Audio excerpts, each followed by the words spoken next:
Doctor ortho Ayurvedic oil और capsule, अब दर्द भी घुटने टेकेगा। छत्तीसगढ़ सरकार के 2 साल पूरे। सीएम विष्णुदेव साय ने 2 साल का रिपोर्ट कार्ड जारी किया। साय सरकार ने 2 वर्ष की उपलब्धियां गिनाई।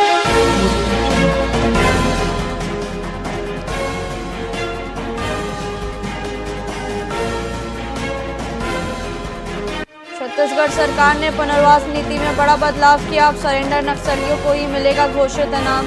पहले यह इनाम पुलिस को मिलता था।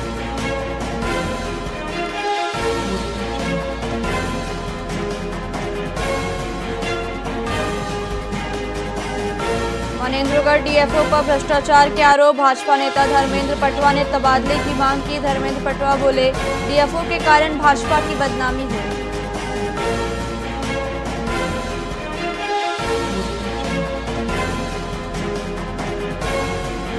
बीजापुर में नक्सलियों के आईईडी चपेट में आई महिला। जंगल गाय चराने गई थी महिला, घायल महिला को जिला अस्पताल रेफर किया गया।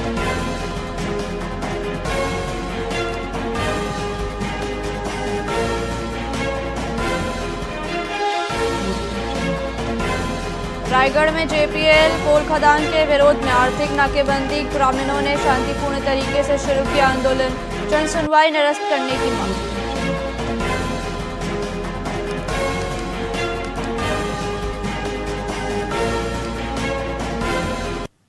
नमस्कार, आप देख रहे हैं वीआईपी न्यूज। मैं हूं प्राची। आइए रुक करते हैं खबरों की। बीजापुर जिले में एसपी जितेंद्र यादव के निर्देश पर ट्रैफिक पुलिस बसों और वाहनों की अनियमितताओं पर सख्ती बरत रही है।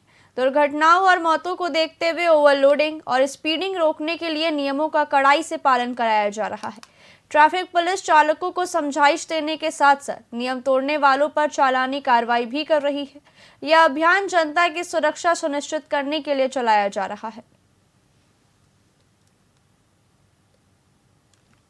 अभी लगातार कुछ दिनों से बसों के द्वारा लापरवाही पूर्वक चलाते हुए शिकायत आ रहा था और किराया सूची को लेके शिकायत आ रहा था कि इन लोगों के द्वारा मतलब आगे पीछे करके लिया जा रहा है रेट को, मतलब सही दर पे नहीं लिया जा रहा है। तो इसी उद्देश्य को लेकर सभी बसों को चेक किया जा रहा है। इसमें स्पीड गवर्नर चेक किया जा रहा है और आग यानी जो अभी वर्तमान में बहुत सारी घटनाएँ हुई अन्य स्टेट में, तो उस संबंध में इन सबको चेक करते हुए और परमिट को अधिकतर ध्यान दे रहे हैं। परमिट अच्छा। अभी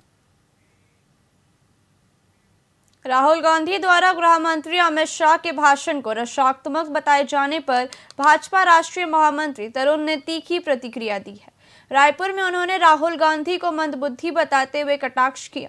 उन्होंने कहा कि जो बात आमजन को आसानी में समझ आ जाती है वह राहुल गांधी नहीं समझ पाते। उन्होंने चुटकी लेते हुए कहा कि उनकी समझ बढ़ाने के लिए उनके पास कोई टॉनिक या इंजेक्शन नहीं है और वह उनकी मंदबुद्धि पर कोई टिप्पणी नहीं करेंगे।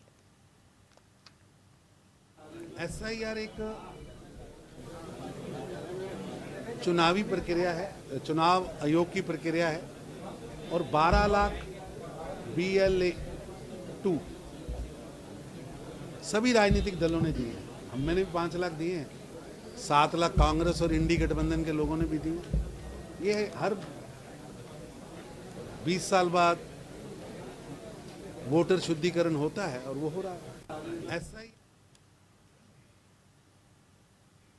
रायपुर में बीजेपी नेताओं की मौजूदगी में एक महत्वपूर्ण बैठक आयोजित की गई, जिसमें मुख्यमंत्री, वरिष्ठ अधिकारी, विधानसभा और संभाग के प्रभारी भी शामिल हुए।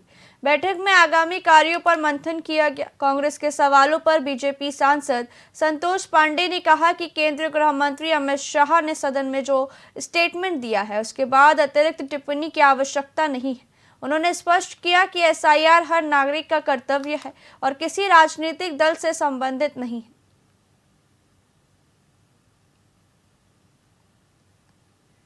के प्रभारी, संभाग के प्रभारी, सबसे व्यक्तिगत विस्तार से उनका परिचय और दायित्व बोध कि हमारा दायित्व क्या है, हमको कौन से कार्य है करनी है जिसको हमको जवाबदेही पूर्वक करनी है, इस विषय में विस्तार से चर्चा प्रारंभ है। जो हम एमसीबी जिले के चिरमिरी नगर निगम क्षेत्र में चाय न बनाने की बात पर बेटे ने अपनी मां की हत्या कर दी। आरोपी अर्जुन सिंह अपनी मां के इनकार करने पर आक्रोशित हो गया और गर्दन पर कई वार कर उसकी जान ले ली। हत्या के बाद वह खुद थाने पहुंचा और घटना की जानकारी दी। पुलिस ने मौके पर पहुंचकर जांच की और आरोपी को गिरफ्तार कर न्यायिक रिमांड पर जेल भेज दिया गया।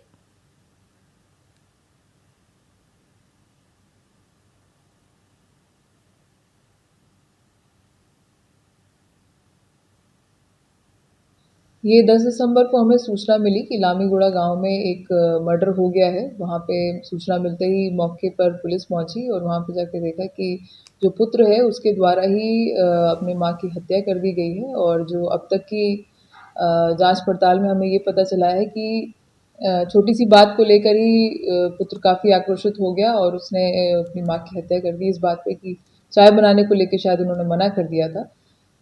इस मामले को गंभीरता से लेते हुए पुलिस इसमें हर तरीके से जांच पड़ताल करते हुए सारे साक्ष्य एकत्रित करते हुए आगे जांच करेगी। फिलहाल हमने आरोपी को गिरफ्तार करके न्यायिक रिमांड में भेज दिया है और इसमें हम आगे की इन्वेस्टिगेशन जारी रखे हैं।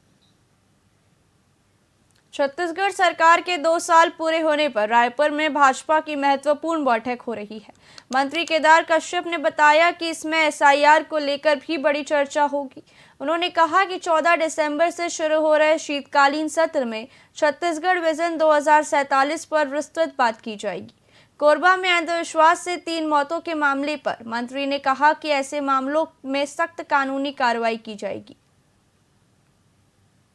14 दिसंबर से विधानसभा सत्र प्रारंभ हो रहा है और क्योंकि वो 14 दिसंबर छत्तीसगढ़ राज्य जब बना तो वो विधानसभा का स्थापना दिवस है और उस दिन छत्तीसगढ़ विजन 2047 पर माननीय अध्यक्ष जी की अनुमति से चर्चा होगी। और जहाँ तक विपक्ष की बात है, विपक्ष भी के सहयोग से ही पूरे चलते विधानसभा में कार्य संपादित होंगे। और भारतीय जनता पार्टी की सरकार लगातार जिन विषयों को लेकर के, जनता के हितों को लेकर के काम कर रही है, तो वो विधानसभा के माध्यम से बहुत सारी बातें भी सामने आएगी। 14 दिसंबर से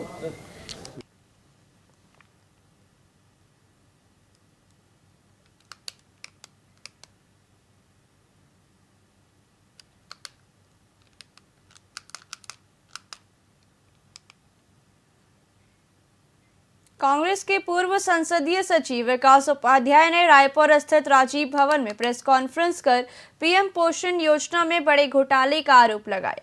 उन्होंने बताया कि बच्चों के भोजन बनाने के लिए नियम विरुद्ध प्रतिबंधित एल्यूमीनियम के 28 से 30 हजार बर्तन खरीदे गए हैं, जिन पर 6 से 7 करोड़ रुपए खर्च किए गए। उनका कहना है कि कुपोषित बच्चों के पोषण के लिए बने भोजन को ऐसे बर्तनों में पकाना पूरी तरह नियमों के खिलाफ है। उपाध्याय ने इस मामले में शामिल अधिकारियों पर कड़ी कार्रवाई की मांग की है। को दरकिनार करते हुए इसका टेंडर किया, उनके खिलाफ कार्रवाई होनी चाहिए। इसके पहले भी खेल विभाग का टेंडर हुआ था, क्रिकेट कहीं क्रिकेट का बल्ला मंगा गया, वहां वॉलीबॉल दे दिया है।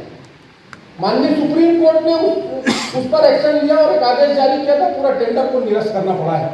अभी भी इस पूरे टेंडर में जो एल्युमिनियम के कुकर को छोड़कर जो स्टील के कुकर की बात है, या जिससे लोगों को फायदा मिले, बच्चों को फायदा मिलेगा, उस पर बात करना है। जो लोगों ने टेंडर किया उनके खिलाफ कार्रवाई की बात।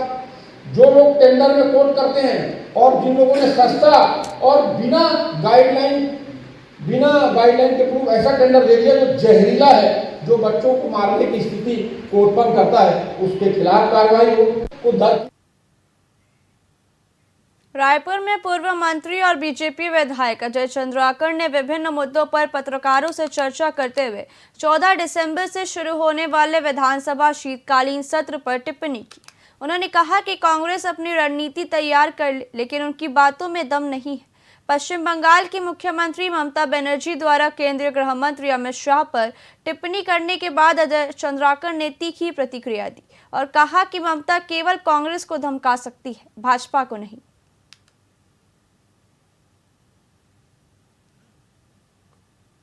अब वो बंगाल के लिए ताड़का और तोरसा है, समझ रहे हैं कि नहीं समझ रहे हैं?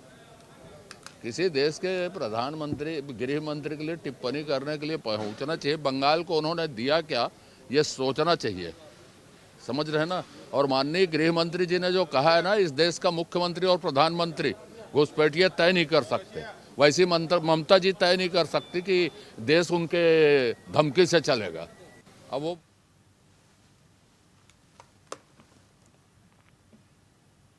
फिलहाल खबरों में इतना ही। देखते रहिए VIP न्यूज़। नमस्कार।